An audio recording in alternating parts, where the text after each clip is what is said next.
Mga lodi kong Bia Hero, dito na naman tayo sa aking channel. Ang ibahagi ko naman sa inyo ngayon ay patungkol naman ito sa DNR Protected Area na ating madadaanan galing sa bayan ng Daet, Camarines Norte papunta sa bayan ng Libmanan, Camarines Sur kung tatahakin natin ang tinaguriang Bit-Ukang Manok ng Camarines Norte. Ito ay matatagpuan sa boundary ng Camarines Norte at Camarines Sur na kung di ako nagkakamali ang protected area na ito ay nasa pagitan ng dalawang probensya. Bumabaybay naman sa kalagitnaan nito ang liku-likong kalsada na kung tawagin ay Bit-Ukang Manok ng Camarines Norte. Ang hindi ko lamang mawari kung bakit ganito ang pagkadesenyo ng daan na ito gayong hindi naman bulubundukin ang nasabing lugar. Ganun pa man ay nag-enjoy din naman ako habang tinatahak ko ang lugar dahil very exciting ang bawat pagkurbo lalo na sa sikong-siko na bahagi. O siya, samahan nyo na naman ako sa aking paglalakbay. Anyway, shout out muna sa mga loyal kong subscribers and viewers lalong-lalo na sa mga sumusunod.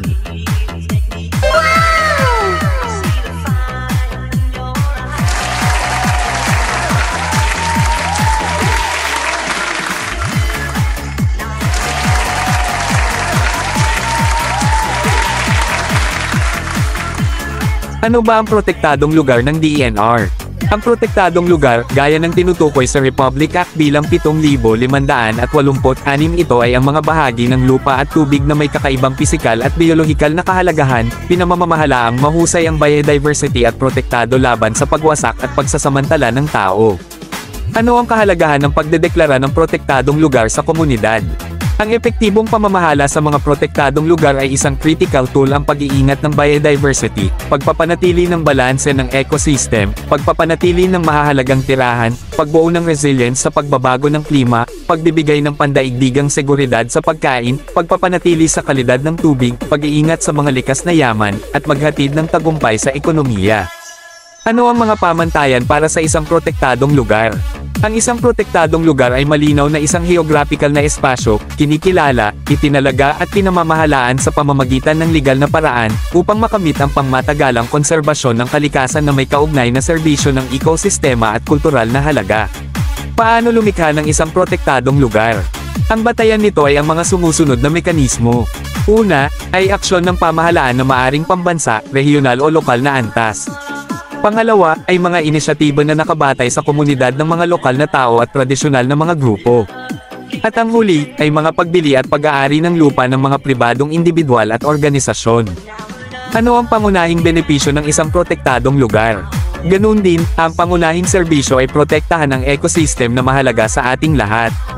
Ang mga protektadong lugar ay nagbibigay ng pagkakaiba-ibang buhay sa pangangalaga ng mga species at tirahan. Ano ang tawag sa mga protektadong lugar? Ang mga protektadong lugar o conservation area ay mga lokasyon kung saan ay tumatanggap ng proteksyon dahil sa kinikilalang natural, ecological o kultural na halaga. Ano ang tungkulin ng mga protektadong lugar? Sa pangkalahatan, ang protektadong lugar ay itinalagang mga lugar na binigyan ng espesyal na legal na proteksyon na may layuning pangalagaan ng wildlife, kultural at natural na pamana. Paano pamahalaan ang protektadong lugar? Ang plano sa pamamahala sa isang protektadong lugar ay dapat ay may pangmatagalang plano sa pagsubaybay upang masuri kung ang mga layunin sa konserbasyon ay matutugunan. Ano ang mga layunin ng isang protektadong lugar? Ang layunin ay upang maprotektahan ang mga partikular na tanging likas na katangian at ang pagkakaugnay sa biodiversity at tirahan. At mga halaga kung saan mayroon din itong halaga ng biodiversity, upang mapangalagaan ang tradisyonal na espiritual at kultural na halaga sa lugar at upang mapanatili, mapangalagaan at ibalik ang mga species at tirahan. Ano ang pangunahing layunin sa pangangalaga sa kapaligiran? Ang pangunahing layunin ng Environmental Protection Agency ay upang protektahan, pahusayin at kondisyon ng kapaligiran. Tiyakin ang pare-parehong pagtugon sa mga isyu, ipakita ang responsibilidad at angkop na pagsisikap, at sumunod sa lahat ng naaangkop na regulasyon sa kapaligiran. O paano mga lodi, ito lang muna ang aking maibahagi sa inyo. Sana ay naibigan nyo at kung mayroon po kayong tanong, suggestions, komento, ay huwag pong magatubiling i-komento sa comment section.